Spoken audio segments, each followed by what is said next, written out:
Simfune sengakuthola ngoba bazalwane siyeza isikhathi lesiyomfuna khona singasamtholi. Siyeza isikhathi lapho usuku liyoba livutha njengeziko, lapho umntwana kaNkulunkulu ilapha ayothola khona ukuphila okuphakathi. Kodwa lo ohambe ezithini ngemthetho kaNkulunkulu, uma ngabe ungahambile ngemthetho kaNkulunkulu, maye kuwe bayothi behlabelela bethi bemtholile wena yokuthi masiphuthume sisencwadini ngokaMakho 4 verse 2.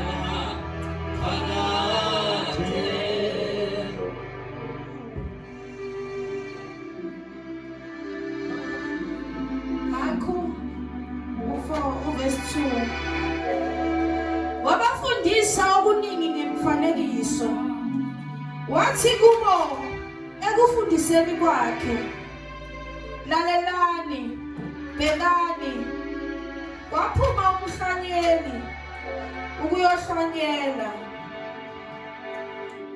Kwathi ekuhlanyeleni kwakhe, enye imbewu yawela ngasendleleni.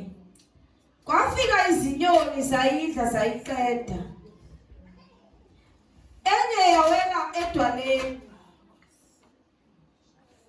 lapho yayingena umhlabathi omningi khona yamila masinyane, ngokuba ingena umhlabathi ojulileyo. Kwathi ukuba liphume ilanga yahamuka, nangokuba ingenampande yabuna. Enye yawela emeveni, ameva akhula, ayiminyanisa, ayaze yathela izithelo. Enye yawela emhlabathini omuhle, yahluma yakhula, yathela isithelo. Yaveza 30, nanga60, nangekhulu. Wayesethi onezindlebe zokuzwa makezwe. Haleluya.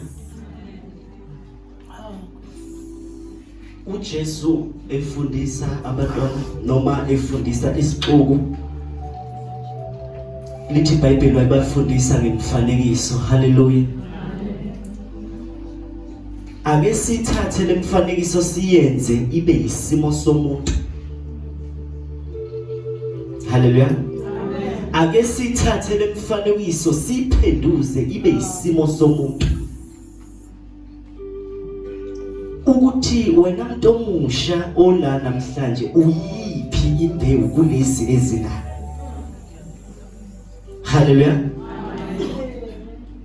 Ukuyiphi imbewu kulezi ezibaliwe la eBhayibhelini. Ngoba imbewu nembewu bazalwane inezigaba zayo. Haleluya. imbewu nembewu inezigaba zayo.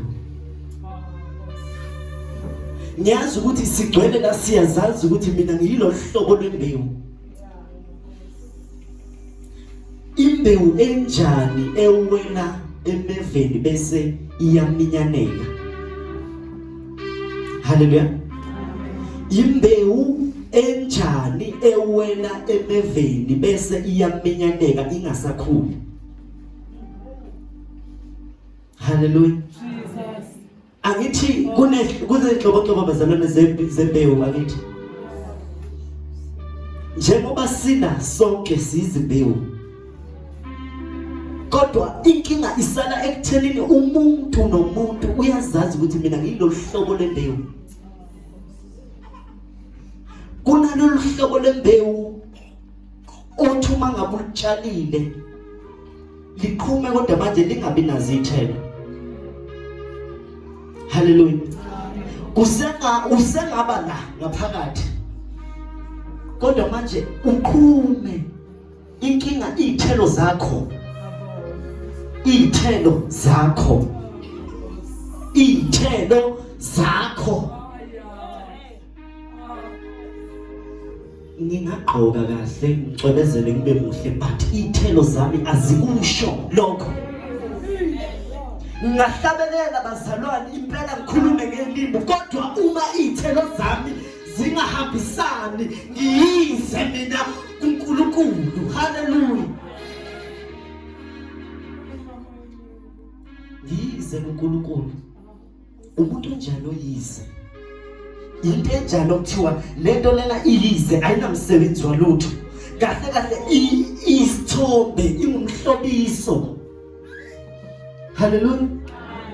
Siyazazi amaphutha ethu siyahamba siyawenza amaphutha. Kodwa umhlabeleli uthi simfumene.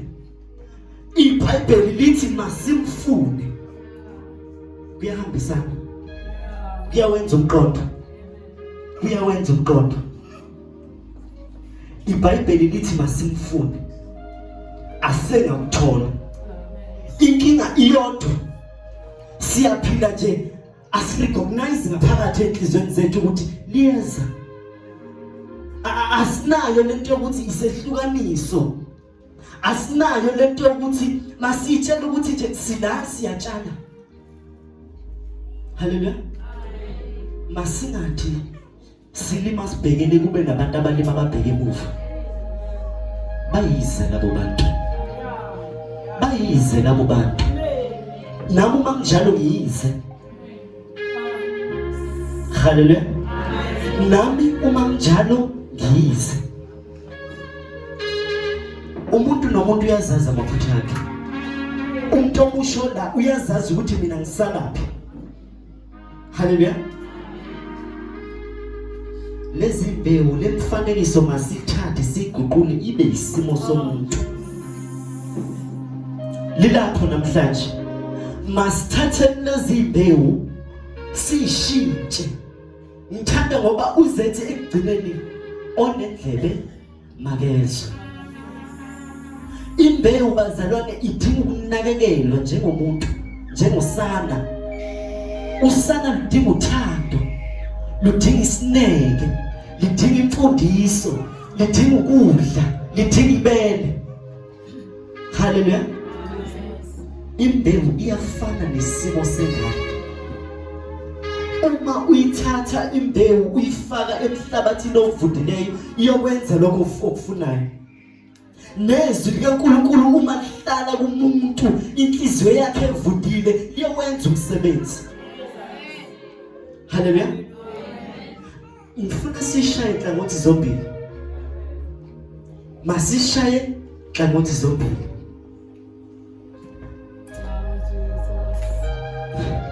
Niye ngathi ngolunye usuku ngwasha ubhontshisi.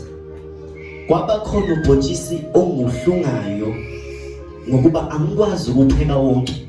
Haleluya. Uma nguhlunga wawungekho esimeni sokuthi ngawupheka. Nguhlunge ngubeke nje kanje eceleni. Kanti angibonanga ukuthi kulobhotshisi enguhlungile, kulobhotshisi omuhle osele lapha. Ngokuhamba kwesikhathi after 2 weeks uma ngifika la ebengihlungela khona ubhotshisi kunotshani kodwa manje ubhotshisi uqhumile. Waqhuma ngathi uthi ngiyeke kanje ngawenzi lutho. After few weeks wabona indawo okuyo, indawo okuyo, indawo okuyo. Ngenhliziyo yayo ukubibi umuntu ukubibisho ukuthi ngiyathanda ukuphila. Inkinga indawo kuyo angazi ukuphila, angikwazi ukuphila otshanini. Abalimayo balwazi kunalolu tshani, angazi bathi inhlangathi noma yini. Lolu tshani lolu oluthi uma ngabe likhula lukhula ngaphansi komhlabathi, impande zabo ziqine ngale ndlela emangalisayo. Even nombila isho noma ungawutshala kulolo tshani loloko awuzukukhula kahle. Yindaba lezi impande lezi zithi mina indawo yethu le nombila uthi nami ngifuna ukuya phansi, uthi unhlangathi mina nginamandla ngoba wena ungithole la. Hallelujah. Uthi siyoke sibone ukuthi uyophila yini. Bese is either loyo mbila wakho uyoqhuma kodwa manje kunalento ekuthiwa iqhopho. Uzobathiswa yebo ngekhwepha zakhona kodwa phakathi awuzukuthola lutho. Indawo akubone ukuthi ezethu inhliziyo zivunde njengomhlabathi. Hallelujah. Akuba ukuthi ezethu inhliziyo zivunde njengomhlabathi. Othi mina eyami inhliziyo ivunde njengomhlabathi. Makaqhubeka ayifundise, ayifake ikhempini. Hallelujah. Ukuze uma ethi uyaqala uyatshala, uma ethi uyaqala uyatshala, sithi isivuno sakhe noma isithelo sakhe akunandaba isho noma unganyika 2 days unganginiselanga kodwa ngizokujabulisa. Ngenxa yokuthi umhlabathi vele ongifake kulo already usungilithele mina. Uthi sho noma uyitshala imbewu yakho awukwazi even kumakinati, awukwazi ukuthi ungatshala ikinati esehlukene phakathi ulindele ukuthi liyoqhuma. Baye bathi uma ngabe uzofaka ikinati enjalo phansi emhlabathini ubiza ukuthi onogwaja bazodla lapha angaqhumile. Hallelujah. Singabantu abasha siyakhula. Asingakhuli esimeni somzimba bese kuthi inhliziyo ingakhuli. Masingakhuli ngesimo somzimba inhliziyo zethu kube khona lokho ezibambile. Uma ngabe umoya wethu kukhona lokho kusuka ukubambile, uyafana neze umona phakathi kwethu. Masibe ngabantu esithi siyalambela izwi likaNkulunkulu. Isimo engiyengabhekana naso siye sangikhombisa ukuthi mangiqine. Ngabheka inhliziyo yami, ngayibheka inhliziyo yami, ngithi ngiyaphila mangingalindeli okuyinzuzo kepha nokubi empilweni mangikulindele. Kanjalo nesivuno noma isitshalo noma imbewu uma ngabe uyifaka emhlabathini kunolwin oluzi. Usengaqhuma kodwa manje unganginikeza ithelo. Usengaqhuma kodwa ngingafuni lutho kuwe. Uphume ungijabulise. Hallelujah. Masibe ngalabo bantu. Masibe ngalabo bantu. Masibe ngalabo bantu. Imphefumulo yethu mayilangazelele izwi likaNkulunkulu. masingabheki ukuthi kwenzakalani, kepha masithi ezethu inhliziyo siyazivundisa, ukuze uma ngabe uNkulunkulu eqala ekhuluma kuwe, lithi iBhayibheli masibe ngabalenzayo izwi, singabi abalalelayo kuphela sizikhohlisa. Ngoba uma ngabe uyilolo hlobo lomuntu othi ngilizwile kepha ngilenzi, uyafana nesivakashi. Haleluya. Uma uzothi impela ngizwile intshumayelo ibimnandi kepha manje ungakwenzi lokho okutholakala kuyo, uyafana nesivakashi. Haleluya. Kimi ngiye ngayithatha lento ngayibhekisa kimi ngathi ngiyaziqhenya ngami ngenxa ukuthi ngiyesontweni angiyeli ukobukwa, angiphushwa umuntu. Yazi kumnandi kwenza into ungaphushwa, wenze into ngoba nakho ukuthi isuka ngaphakathi enhlizweni yakho. Masibe ngabantu abanjalo. Haleluya. Singakwenza konke kepha umusa noma icebo likaNkulunkulu siyadinga. Singahlabelela kube mnandi sikhuleke kepha makungakhuleki thina. Haleluya. Noma masingagcini ngokuthi into siyenze la esontweni bese emakhaya siyayishiya. Masihlobise inhliziyo zethu, masinxusa uNkulunkulu ukuthi esigcwalise, esiqinise. UBishop uyakhuluma ethi kumanje siphile ekhathini zokugcina. Hayi ngoba nakho bazalwane mhlawumbe kusuke esabisa noma kusuke esenza ukuthi singalove esontweni noma esuke efuna ukuthi sithi pay attention to her, but masibe nalento ukuthi uNkulunkulu akakwazi ukuthi angayithisi isiprofeti okungasiso. Haleluya. Sengiyafana, sengiyagcina. Ngiyathanda kakhulu bazalwane.